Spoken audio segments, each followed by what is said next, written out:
For me, the biggest piece of advice is to work on my own relationship with God. So we are making disciples as we are raising our children, right? We are raising them to know and to love God, and that is discipleship. To be a good leader when discipling others, it starts with us, right? We can't give what we don't already possess. Hi, you're listening to the Zan Tyler podcast. Hello, everyone, and welcome to the Zan Tyler podcast, where our goal is to help you thrive in your homeschool journey. Before we begin today's episode, I just want to remind you to subscribe to this podcast wherever you listen or watch, including YouTube, and leave us a good review if this podcast has been encouraging for you. And as always, you can find me on Instagram and Facebook, where we have more content. Today, I continue with part 2 of Tina Keto. Tina is a homeschooling mom with 12 years experience, a military wife, and a second-generation homeschooler. She is a work-from-home mom who enjoys raising her boys and building community wherever the military takes them. As a homeschool consultant, she finds great joy in assisting homeschool parents and encouraging them on their journey. So stay tuned. I think you're going to really be encouraged. This podcast is brought to you by BJU Press Homeschool. Homeschooling is an exciting adventure we take with our children. One of the most challenging parts of this journey is choosing the curriculum you want to use. BJU Press Homeschool is a curriculum you can trust. All the books, resources, and videos have been designed with you and your child in mind. Their curriculum is educationally robust and rich, taking into account that children have different learning styles, strengths, and needs. Mom, you are in charge. BJU Press Homeschool is here to come alongside and support you. Do you need help with the teaching load, or is there a subject you just don't want to teach? Their amazing video courses are available for all grades and almost every subject. BJU Press Homeschool believes that homeschooling can produce a new generation of students who know God, love their neighbors, and stand firm in their faith. For more information, go to bjupresshomeschool.com. That's bjupresshomeschool.com. So if you were going to tell parents now who have little ones and have high schoolers, and they're feeling like their kids need a little something extra, tell them what they need to do, or tell them how to go through that thought process. So for me, it's always been, first thing to do is to pray, right? When you see a need, something that you know that your kids have, a need that needs to be filled. For me, the first thing is I go straight to the Lord in prayer and I say, you know what, God, this is a need. And that is how we actually came across choir. It was a need that I was praying about, because they were in other extracurriculars that were not, it wasn't building friendships. It wasn't building relationships. It was good, but it wasn't the best for them. So I pray for opportunities and look for opportunities. You know, a lot of homeschool opportunities are on social media. There's a lot of community opportunities. Starting out prayerfully and then looking for opportunities and trying things. It being okay to try something and maybe after a couple weeks finding out it's not a good fit for your kiddos. Some things just don't work. I mean, you think it's going to be perfect. And I wish I had known that was sort of okay and not to stress out about that so much when I was a young mom, because you learn from the things that don't work what will work. And that's just sort of part of life. And I remember Deb Bell is a good friend of mine, and she homeschooled her 4 kids and got her PhD in educational psychology once they all graduated. And she's always said that God delights in opening doors for our children. And I think we need to remember that we work in tandem with the Lord. He is the powerful, most loving, most attentive superintendent of education that we could ever have. And he superintends and shepherds our children in deeper ways than we ever could. And so I think that is really, really great advice. So Tina, are you involved in a support group or co-op group, or where do you get your sense of community?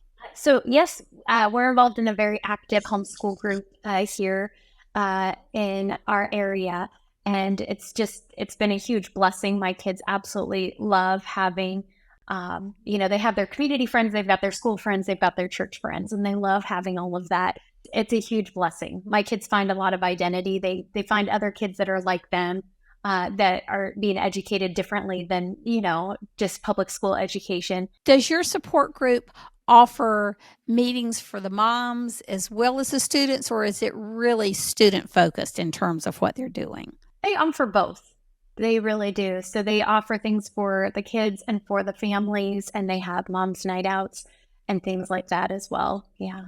So do you find that even as you've been homeschooling now for 10 or 11 years, that those moms' night out are important for you? Yeah, absolutely. For me, we do a lot of, I'm very involved in our church and leading a lot in the church. So that's actually where I find a lot of community is in serving and facilitating Bible studies. But I know that the homeschool group is absolutely vital for so many families and getting connected and not feeling alone in the homeschooling journey. I think since COVID, we've experienced a lot of aloneness. And when Joe and I started homeschooling, we didn't know one person in the world who homeschooled. And so that first year, I don't think I've ever felt so alone in my life. And then we also had all the legal issues piled on top of us. I really want to encourage moms not to do that. Don't homeschool that way now because you don't have to. So Tina's found her community at church. Her boys have 3 sources of community. It doesn't mean that it's all day, every day, maybe once a week, the touchstones that your kids need, but find a support group or a co-op or your church, anywhere that you are not isolated. And I know that some people are extroverted like I am, and you get your energy from being with people. Some people are introverted and you cherish that time that you're alone. So you have to know what energizes your children, what energizes you. And then look, as Tina said, pray. The Lord is so faithful. He will, there's that verse that says, pray and he will show you great and mighty things that you know not, from Jeremiah. And so sometimes we have not because we ask not. So if you're in a situation in your homeschooling journey right now where you're feeling alone, ask the Lord for community and start looking. Seek and you shall find, and knock and the door shall be open to you. And I think that is really, really good advice. So Tina, tell us, especially being a military family, but I think this applies to everybody, how has homeschooling made your family stronger, or has it made your family stronger? Absolutely. Absolutely. And like I mentioned earlier, it gives us that flexibility and that gift of time when the kids would normally be in school. We've been able to do things together as a family as my husband has had time off. That's been true even with extended family, even though we don't live near our extended family. We're able to go and visit family when other kiddos are in school. We're able to set our own schedule. So that has helped a lot with staying connected to our extended family. It's been nice to be able to serve our extended family and be out, being able to actually go and visit them, or if there's a family emergency, being able to drop everything that we're doing and take my kiddos with me to go serve that family member, and then teaching them that life skill of having to rearrange priorities as things come up, serve other people. And as we're serving other people, we are serving God, and being able to model that and teach them that at a young age that, yes, schoolwork still has to get done. However, when these emergencies come up, we have to reprioritize, because these emergencies are not a surprise to God. God knows about them, and he's going to be faithful and gracious in allowing us to get done what we need to in the time that he's given us. And one of the most important things I think we teach our children in homeschooling is to love the Lord first, but also the importance of serving other people. I mean, we need more leaders in this country, but I think the greatest part of leadership is service. And so, as you respond to the generational needs in your family, as you respond to the needs in your community through serving people who are in need, you're really raising up a generation of kids who will learn to serve. And I think that servant's heart really pleases the Lord. He says, as you've done it unto the least of these, my brethren, you've done it unto me. And sometimes I think that just means we serve with no thought of return. It's not quid quo pro, but when we do that for others, it is like we've done it unto Him. And I think that's real special. So we are just so privileged to have BJU Press Homeschool as the sponsor of the Zan Tyler podcast. And this podcast is for all homeschoolers, regardless of which curriculum you use. But I'm going to take this opportunity while we have Tina here with us, who is one of our homeworks consultants, to tell us what it's like, what she does as a homeworks consultant, and why she chose to use BJU Press Homeschool in her homeschooling career. I love consulting. It's just a great opportunity to connect with other homeschool moms on that personal level, to be able to talk about curriculum and about how to homeschool. And that's one of my favorite things about consulting, is being able to hear about another family and their situation, and then helping them find the best resources for that situation, because every family is unique. Every situation is unique. Each school year can be unique as far as the needs for each family. So I just love consulting. I love being out with others and talking with other homeschool families. I've been using BJU Press for over 12 years with my own family and just absolutely love it. That's kind of what got us started when my oldest wanted to learn to read when he was like 3. I was like, "You're 3." And I was pregnant with my second son. And he's like, "I want to learn to read." We'd done all the preschool books and everything. And he wanted more structure. And that's actually how we came to BJU Press Homeschool. Is I realized that those video courses could be used with me right alongside of him while I was feeding the baby.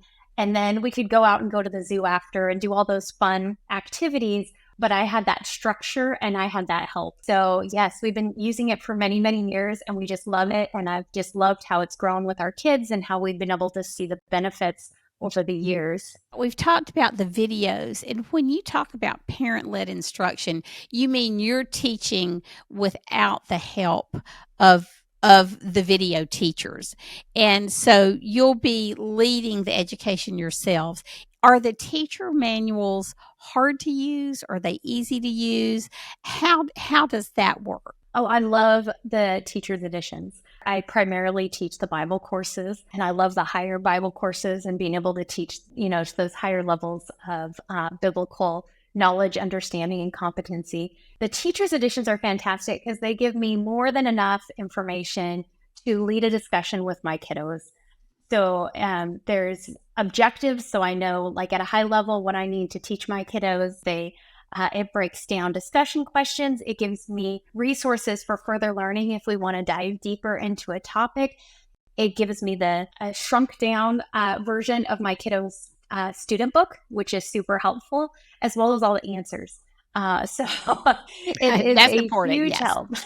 Yes, It is yes, a huge yes. help. It is a little deceiving hearing parent-led versus video courses as if you as the parent are not in charge. What I love with BJU Press Homeschool is that no matter what platform you use, you as the parent, you're still 100% in charge, which is fantastic. Yes, absolutely. So, two of the things I particularly love about BJU Press Homeschool, one is the critical thinking skills it develops, and the other is the biblical worldview component.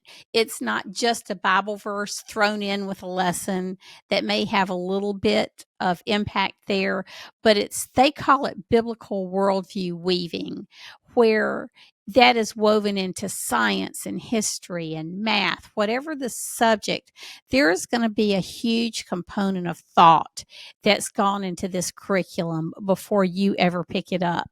And those of us who love the Lord and read His Word, we know how to bring that into subjects, but this is this is some really deep thinking that people have done for you, so you can benefit from that work and then bring your own information into it. I've never seen anything like it. Oh, it has been wonderful to see the biblical foundation that they're receiving. Their biblical literacy, I think, is far above their peers and even adults in the church these days. Biblical literacy is something I'm very passionate about, and to see how BJU Press integrates that into every subject and gets kiddos to think, not just tell them what to think, but to challenge them to think and to think biblically and to take hard situations and apply biblical thought and to filter everything through. It has been a blessing to have such a robust curriculum that is academically it's solid. They're learning so much academically, but so much more than that. They're getting that biblical integration that's preparing them for life. To be able to think biblically, critically, understanding the full story of the Bible and how that the story of redemption, having that woven into all of the subjects is just a huge blessing. Sometimes we think that the Bible is its own subject and really doesn't impact the academic subjects. But I'll never forget sitting in my very first worldview video session. And this was long before I knew I would ever be a homeschooling mom. Joe and I just graduated from college, and it was Francis Schaeffer's series, How Should We Then Live? And I knew nothing. I mean, we had been serious students of the Bible while we were in college. We were at a very secular school, and we had a real committed Bible study group. And so we spent a lot of time in scripture together. I spent a lot of time studying on my own. But I'll never forget in this Francis Schaeffer video series, the moderator said, well, you know that the Bible, there's a biblical worldview for all the subjects. And he said, including economics. Well, I had been an econ major in college, and I thought, no, there's not. There is not a biblical perspective on economics, because growing up in the church, somewhere, somehow, somebody would have told me that. And then I realized through watching this worldview series, I had to retrain my whole brain to think biblically. And this is important for us as homeschool moms. It was many years of research on my part and up late night readings and trying to wrap my hands on what the Bible has to say about academics.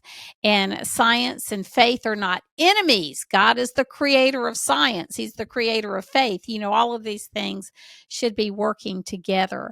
So I just want to encourage you that as you use the BJU Press homeschool curriculum, you won't experience that crisis that I did as a parent, realizing I've got to retrain my brain to teach my kids to think like a Christian and to think about it academically as well as in moral decisions and all those other things. You will have the help of so many people who have gone before you in this curriculum to not only help your children, but help you to learn to think biblically if you need that help, like I did as a young parent.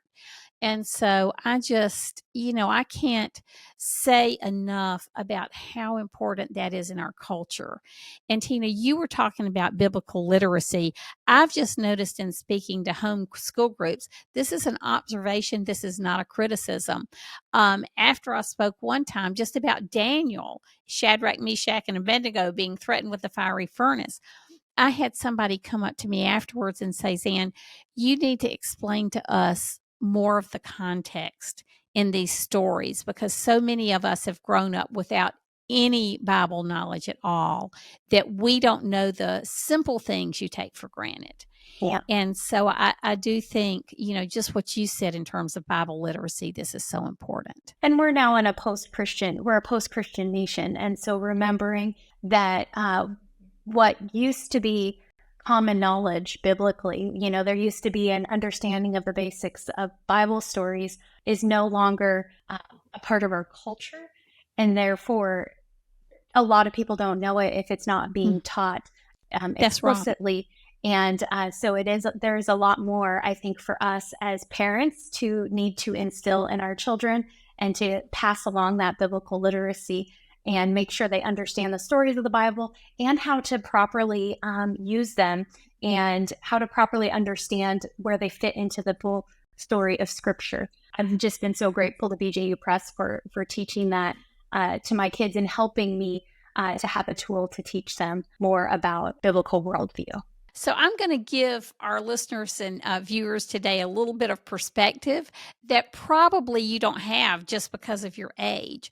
But when my mother taught public school, and that would have been back in the 50s, and then she taught a few years after we got into school, elementary school, I can remember Mom saying to me, well, we have a few children in our class that don't go to school, that don't go to church, but it makes me feel better that they'll be exposed to the biblical truth in our classrooms, because my mom, all the teachers in our public school used to do devotions several times a week in the classroom.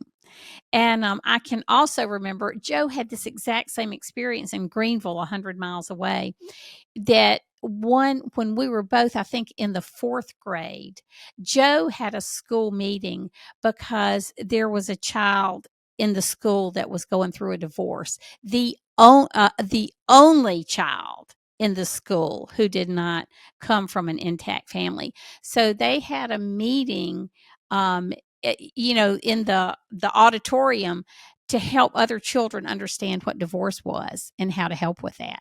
And I can remember the same thing happened in our school, that the principal came around and spoke and said, this is what's happening in this family, and here is how you can help support him. And so we've had, and this is what, 80, 70, 60 years ago, we've had significant change in our culture since then, and we can't depend on anyone anymore to make sure our children are being exposed to biblical worldview thinking, in the church and in the home. But that's really our job as parents. Tina, is there anything, as we wrap up, that any piece of advice you would like to share for moms and dads who are veteran homeschoolers or are on the fence? Do we really, like you said, it's hard. You knew how hard it was when you were getting into it.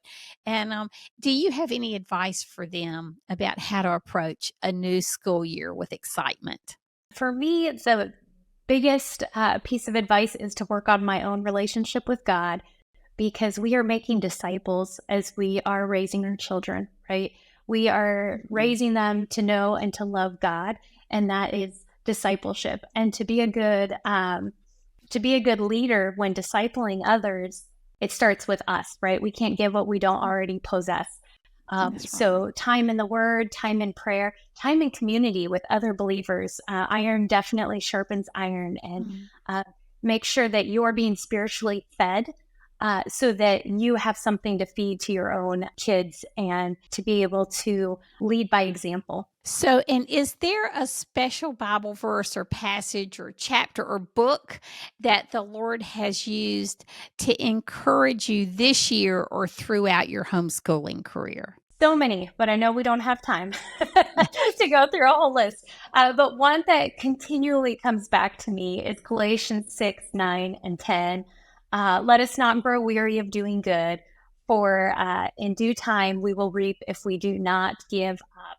So then, as we have opportunity, let us do good to others, especially those who are of the household of faith. So that always encourages me to not give up and to not grow weary, and to continue on pursuing excellence in our homeschool and in our family as we disciple our kids. That is precious advice. One thing we did not talk about, Tina, is how people can find you and how they can find the consultant, a BJU Press Homeworks consultant in their area. Homeschool consultants can be found by going to homeschoolhelp.com/map. I'm currently in Arizona, so if you click on the Arizona map, you can find my dot, and yeah, you can contact me there, but via email or phone, whatever you prefer. And I know too, I just want to remind you that Tina is a military, has a military family as well. And so some of you who are experiencing that may benefit just from reaching out to her in that regard. As Tina was going through Bible literacy and talking about that, I just remember the first year we homeschooled, we used to, of course, there were only one or two curriculum companies that were selling to homeschoolers in the 80s.